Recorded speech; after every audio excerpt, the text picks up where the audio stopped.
আমাদের 20টা seat reserve, তো সেখানে উন্নয়নটা তারা করেছে। যদি উন্নয়ন করে থাকে তাহলে এখন ওনাদের এই কথাকে আসার তো প্রশ্নই ওঠে না, কারণ 5 বছর 7 বছরে তো উন্নয়ন পিছিয়ে যাবে না।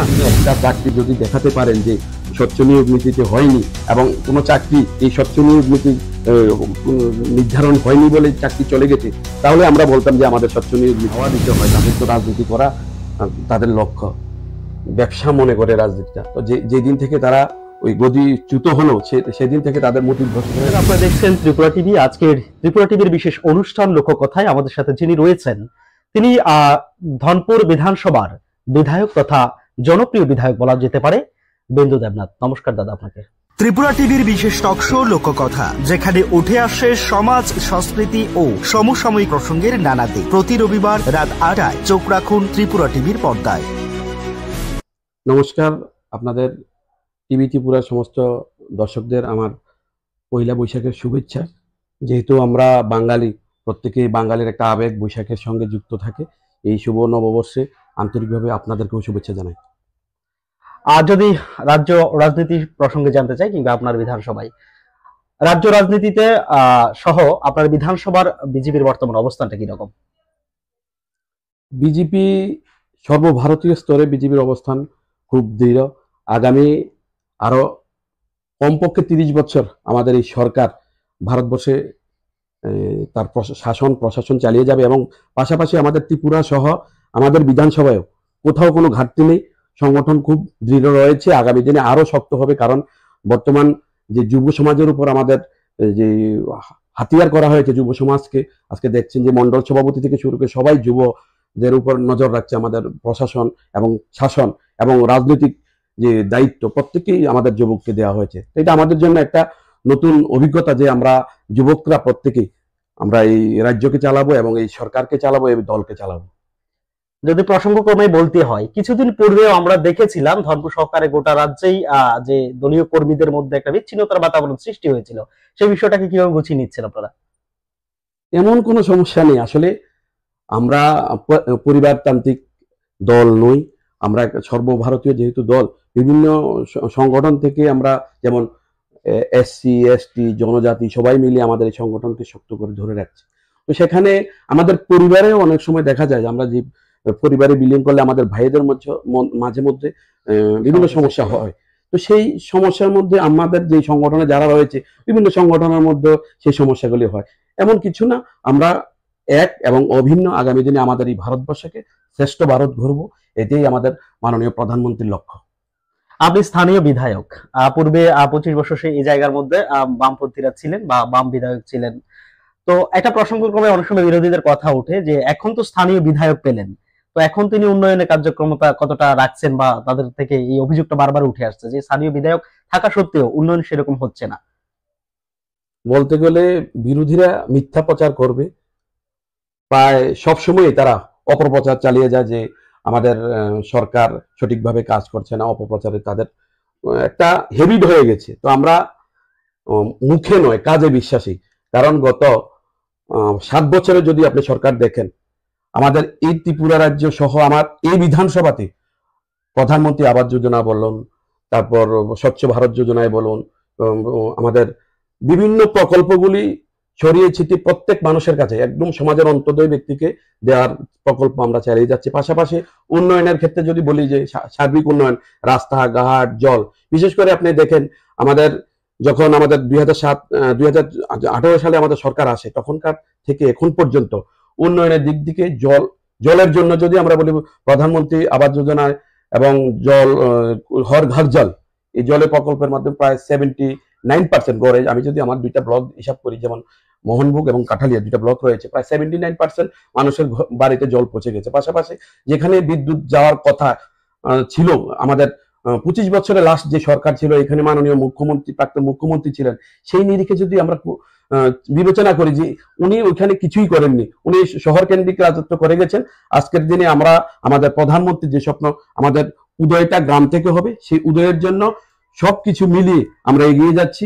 তো দেখুন, আমাদের উত্তর পাহাড়পুর একটা পঞ্চায়েত আছে, ওইখানে প্রায় 17টা বিদ্যুৎ খুঁটি দিয়ে আমরা এক বাড়িতে বিদ্যুৎ সংযোগ দিয়েছি, যেখানে বিদ্যুৎ এখনো গিয়ে পৌঁছেনি, সেখানে আমরা সোলারের মাধ্যমে বিদ্যুৎ সংযোগ করাচ্ছি। তো এটা কার জন্য? আমাদের সমাজের উন্নয়নের জন্য, সার্বিক উন্নয়নের জন্য।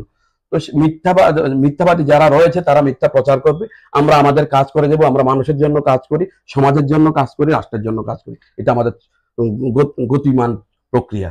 এই প্রসঙ্গে যদি বলতে হয় যে হাড়গাড় জল বিদ্যুৎ পরিষেবা নিয়ে বলছেন, এই সমতলে যতটা হচ্ছে এডিসি তে আপনাদের কার্যক্রম কিরকম চলছে এই বিষয়টা নিয়ে? এখন বলবো, আমার তো হাসি আসে, যারা গত 25 বছরের সরকার পরিচালনা করেছে, ওনারা কিন্তু প্রথম বলতো যে আমাদের 20টা সিট রিজার্ভ। তো সেখানে উন্নয়নটা তারা করেছে। যদি উন্নয়ন করে থাকে তাহলে এখন ওনাদের এই কথাকে আসার তো প্রশ্নই ওঠে না, কারণ 5 বছর 7 বছরে তো উন্নয়ন পিছিয়ে যাবে না। হয়তো আমরা ভাবলাম যে আমরা করিনি, ওনারা তো করে গেছেন, তাহলে তো উন্নয়ন পিছনেও কিছু নেই। সুতরাং ওনারাই কোনো কাজ করেনি। আমাদের সরকার আসার পর বিশেষ করে চুন্দুর, মনাইপাথর যেসব জায়গাতে জলও ছিল না, সেখানে জলের জন্য প্রথমে আমরা রাস্তা করতে হয়, রাস্তা করে রিক মিশিং নেওয়ার জন্য, সেই মেশিন নিয়ে সেখানে জল ওঠানোর জন্য রাস্তা আমরা নতুন করে করে সেখানে রিক মিশিং নিয়ে, এবং আজকের দিনে চুন্দুলে প্রায় 6টার মতো আমাদের নতুন করে ডিপ টিউবওয়েল বসেছে জলের প্রয়োজনে। কৃষিক্ষেত্রে যদি বলুন, যেখানে 10 থেকে 15 কানি জল জমিও রয়েছে, সেখানে আমরা জলের ব্যবস্থা করেছি। যে আজকের দিনে কৃষি থেকে শুরু করে সমস্ত ক্ষেত্রে আমরা উন্নয়ন চাই। শুধু সামাজিক উন্নয়ন করলে হবে না, অর্থনৈতিক উন্নয়নও প্রয়োজন। সেই জন্য আমরা কাজ করে যাচ্ছি। উন্নয়ন করছেন, বেশ ভালো কথা। কিন্তু আমরা কিছুদিন পূর্বেও কাঠালিয়া একটা স্কুল, উত্তর মহেশপুর স্কুল, বিভিন্ন সংবাদ মাধ্যমে উঠে এসছে। তো এখানে 21 লাখের একটা কাজ ছিল, যে জায়গাটার কাজের ঘোটালা নিশ্চয়ই উঠে এসেছে, যে আপনার নজরে এসেছে কিনা, বা বিধায়ক হিসেবে আপনার ভূমিকা কি ছিল সেখানটায়? তা অনেকে বলেছে যে এটা ঘোটালা চলছে। তো আমিও আমার ডিপার্টমেন্টের সঙ্গে কথা বলেছি, আমি আমার সিএম এর সঙ্গে কথা বলেছি। এটা আসলে যে ফ্লাড এফেক্টেড এরিয়া হিসাবে তৎক্ষণাৎ যে কাজটা করা দরকার ওইটাই করেছেন ওনারা। এটা এডুকেশন দপ্তরের ইঞ্জিনিয়ার এস্টিমেট করেছেন, এখানে প্রায় 31 লাখ টাকার একটা এস্টিমেট ছিল, কিন্তু শেষ পর্যন্ত হয়তোবা কাজটা 21 লাখে করা হয়েছে। ওনাদের প্রাথমিকভাবে যে কাজটা করা, কারণ যদি আজকের দিনে এই কাজটা না করা হতো, হয়তোবা ছোট ছোট শিশু যারা রয়েছে তারা স্কুল ভেঙে নিচেও পড়ে যাওয়ার সম্ভাবনা ছিল। তো ওই দিক থেকে খুব দ্রুত সারাইয়ের জন্য যেটা প্রাথমিক স্তরে কাজ, সেটা করা হয়েছে। এমন ঘোটালার কিছু নেই। আগামী দিনে এটার জন্য যে রেলা সেটিং বলুন বা রিটার্নিং ওয়াল বলুন, পাকাভাবে করা হবে। এটা প্রাথমিক ফ্লাড এফেক্টেড বলে। আচ্ছা আচ্ছা। স্বাস্থ্য পরিষেবার দিকে যদি আমরা খেয়াল রাখি, আপনার যে বিধানসভার মধ্যে সবচেয়ে বড় হাসপাতাল হয়তো বা কাঠালিয়া, তো সেখানটায় ডাক্তারের একটা বড় সড়ো অভিযোগ আছে যে ডাক্তার তেমন ভাবে নেই, মাত্র 2জন ডাক্তার বা 3জন ডাক্তার দিয়ে চলছে। তো সেই বিষয়টা নিয়ে আপনাদের ভাবনা চিন্তা কি আছে, যে স্বাস্থ্য পরিষেবা মানে সুন্দর করার জন্য? একটা প্রাথমিক স্বাস্থ্যকেন্দ্রে 3 থেকে 4 জন ডাক্তার থাকে, এটা নতুন কিছু না। আমরা এই সরকার আসার আগেও এখানে 4 জনই ডাক্তার ছিল, আজকের দিনও 4 জন, 2 জন পার্মানেন্ট রয়েছেন, একজন ডেপুটেশনে, আরেকজন আমাদের জানা মতো ডেন্টাল একজন ডাক্তার রয়েছেন। এছাড়া স্বাস্থ্যকর্মী যা প্রয়োজন, আমি গত পরশুদিনও কথা বলেছি, ওনাদের পর্যাপ্ত পরিমাণে রয়েছে। অনেক সময় ম্যাটারনিটি লিভ বলে 2-1 এদিক সেদিক চলে যায়, এটা ছুটিছে। পাশাপাশি যাদের এমডি করেন, অনেক ডাক্তাররা এমডি করেন, ওনারা এমডি ছুটি নিয়ে ওইখানে পড়াশোনা করতে যায়, মাঝে মধ্যে একটু সমস্যা হয়। তারপরে আমাদের ডেপুটেশনের মাধ্যমে এগুলি পূরণ করা হয়। সার্বিক স্তরে স্বাস্থ্য আমাদের অন্যান্য রাজ্য থেকে খুব এগিয়ে আছি। আমরা আগামী দিনে ভালো উন্নত পরিষেবা দিতে পারবো, এই আশা রাখছি। এই জায়গাটা যদি একটু টেনে বলি, যে কাঠালিয়ার মধ্যে দীর্ঘদিন ধরে বা আমার মধ্যে ছিল শিশু বিশেষজ্ঞ কোনো রোগ বা ডাক্তার সেরকম নেই। আপনাদের পরিকল্পনা রয়েছে কি সামনের দিকে? এই বিষয়ে আমরা আমাদের মাননীয় মুখ্যমন্ত্রী, যিনি আমাদের স্বাস্থ্যমন্ত্রী রয়েছেন, ওনার সঙ্গে কথা বলেছি, এবং আমাদের ডাইরেক্টর, হেলথ ডাইরেক্টর যিনি রয়েছেন, ওনার সঙ্গে কথা বলেছি। ওনাদের বক্তব্য এখন পর্যন্ত এই প্রক্রিয়া আসেনি যে আমাদের প্রাথমিক স্তরে যে হাসপাতালগুলি রয়েছে সেখানে শিশু বিশেষজ্ঞ দেওয়া যায়। যেহেতু আমাদের সাব ডিভিশন হসপিটাল রয়েছে, জেলা হসপিটাল রয়েছে, সেখানে আমাদের শিশু বিশেষজ্ঞ দেওয়া যায়। আগামী দিনে যদি পর্যাপ্ত পরিমাণে ডাক্তার বেরিয়ে আসে, হয়তো বা আগামী দিনে এই প্রসেস চলবে। সরকার এগিয়ে যাচ্ছে এই প্রকল্পগুলির দিকে। এখান থেকে বেরিয়ে যদি আমরা অন্য প্রসঙ্গে যাই, আপনার বিধানসভায় একজন কেন্দ্রীয় প্রতিমন্ত্রী ছিলেন প্রতিমা ভৌমিক, আমরা সকলেই জানি। এখন তিনি সক্রিয় রাজনীতিতে নেই, হ্যাঁ, বা দেখা যায় না। তো এই বিষয়টা নিয়ে আপনার ধারণা কি থাকবে, যে কিভাবে কি হচ্ছে বিষয়টা? একজন কেন্দ্রীয় মন্ত্রী, প্রাক্তন কেন্দ্রীয় মন্ত্রী, উনি আমাদের নেতৃত্ব দিচ্ছেন, এই বিধানসভা নয়, এই জেলা, এই ত্রিপুরা রাজ্যকে নেতৃত্ব দিচ্ছেন, এমন আমাদের কাছে মনে হয় না। কারণ আমাদের গতানুগতিক প্রক্রিয়া চলছে, 3 বছর অন্তর অন্তর আমাদের বিভিন্ন পর্যায়ে পরিবর্তন হয়। আমরা তো আর কংগ্রেস বা অন্যান্য সমাজবাদী পার্টির মতো দল নয়, যেখানে পরিবর্তন থেকে আমার পর আমার ছেলে, আমার ভাই এমন হবে, এমন কিছু নেই। আমাদের পরিবর্তনের কারণে একজন এদিক সেদিক হয়, স্থান পরিবর্তন হয়, কিন্তু নেতা পরিবর্তন হয় না। ওনাদের নেতৃত্বে আমাদের কাজ চলছে, আগামী দিনও চলবে। আর এটা একটা বড় পাওনা যে একজন কেন্দ্রীয় প্রতিমন্ত্রী, যেখান থেকে আমরা এখান থেকে সাধারণ একজন বিধায়কও পাইনি, লোকের বিধায়ক পাইনি যে জায়গাতে, সেই জায়গাতে আমরা কেন্দ্রীয় প্রতিমন্ত্রী পেয়েছি। এটা তো আমাদের গর্বের ব্যাপার। উনি আমাদের নেতৃত্ব দিচ্ছেন, উনি আমাদের নেতা এবং আগামী দিনেও নেতৃত্ব দিবেন। একদম। আর যদি প্রসঙ্গ করে বলতে হয়, বিরোধীরা বারবারই অভিযোগ করে সমতলে যতটা উন্নয়ন আপনারা করছেন, পাহাড়ের দিকে তেমনটা নজর নেই। সার্বিকভাবে রাজ্য পরিস্থিতি যদি বিচার বিশ্লেষণ করে বলেন কিছু। আমি তো প্রথমেই বললাম, ওরা মিথ্যাবাদী, ওরা মিথ্যা প্রচার সবসময় করে। তাদের প্রকৃত যে উন্নয়ন করা তাদের দরকার ছিল সেটা করেনি। 25 বছর তারা শুধুমাত্র আমাদের জনজাতি এলাকাকে শোষণ করে গেছেন, প্রয়োজনে শুধু তাদের ব্যবহার করেছেন। প্রত্যেক সময় নির্বাচনে দেখা গেছে তাদের 20টা সিট ওইখান থেকে রিজার্ভ বেরিয়েছে, কিন্তু তাদের উন্নয়নটা হয়নি। না রাস্তাঘাট, না জল, না তাদের কৃষিক্ষেত্রে উন্নয়ন হয়েছে, না সামাজিক উন্নয়ন হয়েছে। আজকের দিনে আমাদের কেন্দ্রীয় সরকার আমাদের যথেষ্ট সহযোগিতা করছে। আমাদের যে এডিসি এলাকাগুলি আরো কিভাবে তাদের দায়িত্ব দেওয়া যায় বেশি করে এবং উন্নয়ন করা যায় সেই দিকে কাজ করছে, আমাদের সরকারও কাজ করছে।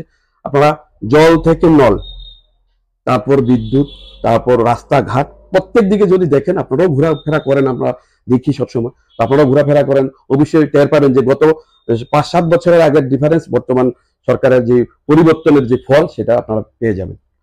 উল্টো প্রসঙ্গে বামেরা তো বলছে তাদের যে লাস্ট রাজ্য সম্মেলন গিয়েছিল, যে ওই দিনকার থেকে নাকি বিজেপির উল্টো দিন গোনাসোরা, জিতেন চৌধুরী সে কথাটা বলেছিল। এই বিষয়টা কিভাবে মাথায় নিয়েছেন বা ভাবনা চিন্তা করছেন?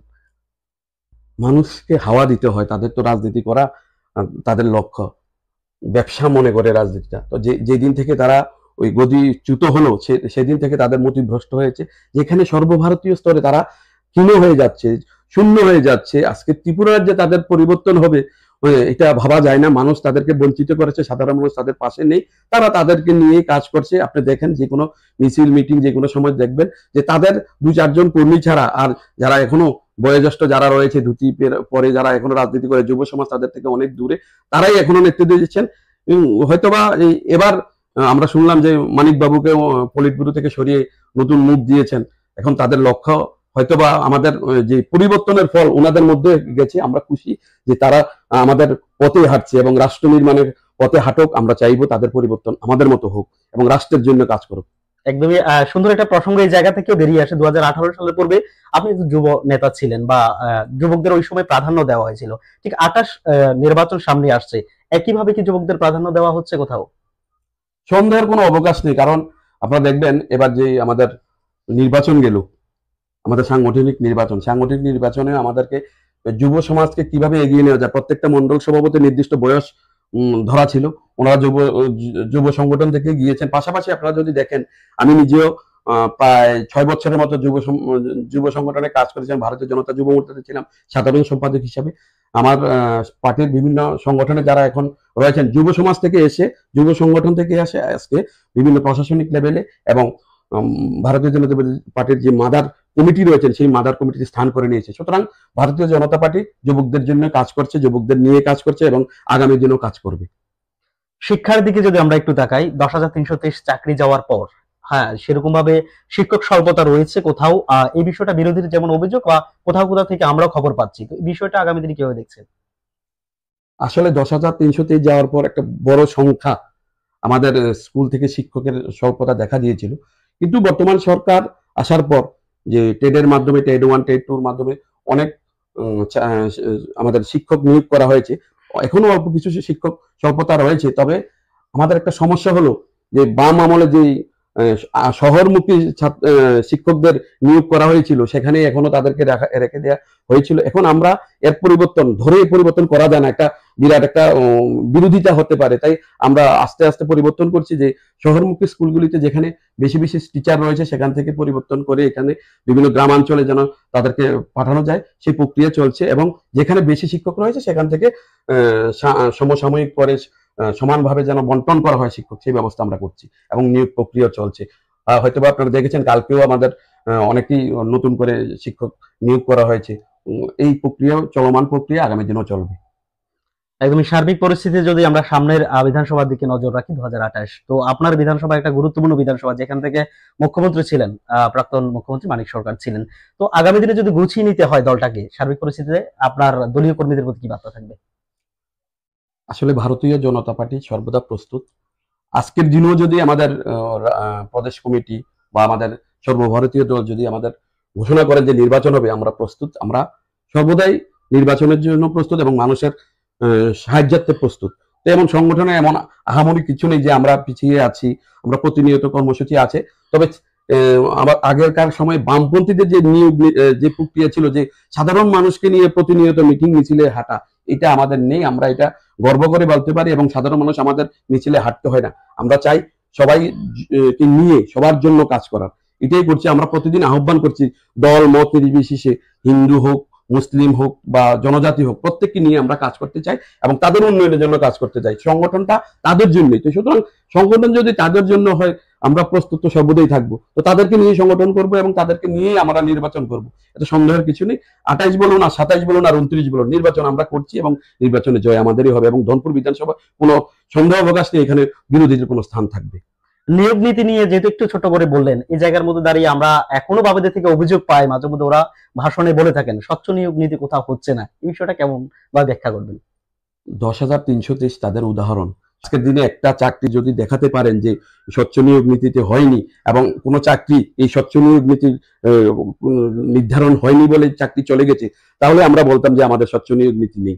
আজকে সাধারণ মানুষের যেভাবে উপচে পড়া ভিড়, যে আমাদের ভারতীয় জনতা পার্টির সরকার ত্রিপুরা যে প্রতিষ্ঠা হওয়ার পর সবার জন্য যেই চাকরি ব্যবস্থা, যে আমি যদি ট্যালেন্ট হই, আমার যদি উপযুক্ত ক্ষমতা থাকে, আমি আমার পরীক্ষার মাধ্যমে চাকরি পাবো। এবং আপনারা দেখবেন এক এক ঘরে 2 জন 3 জন করেও পাচ্ছে। কিভাবে পাচ্ছে? তাদের পরীক্ষা নিরীক্ষার মাধ্যমে। এখানে কারচুপির কোনো কিছু নেই এবং স্বচ্ছ নিয়োগ নীতি চলছে।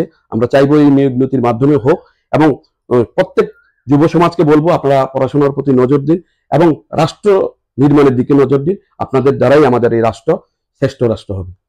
একেবারে শেষ প্রশ্ন, এবং যদি জানতে চাই রেগার দুর্নীতি, যে বিষয়টা বারংবার আপনার বিধানসভা এলাকায়ও বিরোধীরা তুলছেন বা বিভিন্ন জায়গায় এই বিষয়টা নিয়ে উঠছে, এই বিষয়টা কিভাবে ব্যাখ্যা করবেন? রেগাতে দুর্নীতি যদি হয়ে থাকে, বাম আমলে হয়েছে, এটা আপনারা সবাই জানেন। আমাদের ত্রিপুরা রাজ্যে যেই স্কোয়ার ফুট বর্গ কিলোমিটার আমাদের এই ত্রিপুরা রাজ্যে ছিল, তার চেয়ে বেশি ওনারা মাটি কেটেছেন, এটা সবাই জানে। তো এখনকার সময়ে অনলাইন কাজ করা হয় এবং পেমেন্ট অনলাইন হয়, এখানে কারচুপির কিছু নেই। কারণ পেমেন্ট আমাদের কেন্দ্রীয় সরকার থেকে যে পেমেন্ট করা হয়, সেই পেমেন্ট একদম বেনিফিশিয়ারির অ্যাকাউন্টে টাকা ঢোকে। তো সন্দেহের কিছু নেই, এখানে কারচুপিরও কিছু নেই। ওনারা মিথ্যা প্রচার করছে আমাদের সরকারকে বদনাম করার জন্য, আর এটা তাদের কাজ। মানুষ এতে কান দিচ্ছে না। আমরা আমাদের কাজ করে যাব, মানুষের জন্যই কাজ করব। একদমই বিনুবাবু যেটা জানালেন, যে আগামী দিনে তারা পাকিচ্ছক করে লড়াই করতে হবে বা সংগঠনটা এমনও নড়বড়ে জায়গায় নেই যা বিরোধীদের অভিযোগ ছিল। তো সেই প্রসঙ্গে এতক্ষণ ছিলেন আমাদের লোককথার বিশেষ অনুষ্ঠানে ধনপুর বিধানসভার বিধায়ক বিন্দু দেবনাথ। শুভরাত্রি।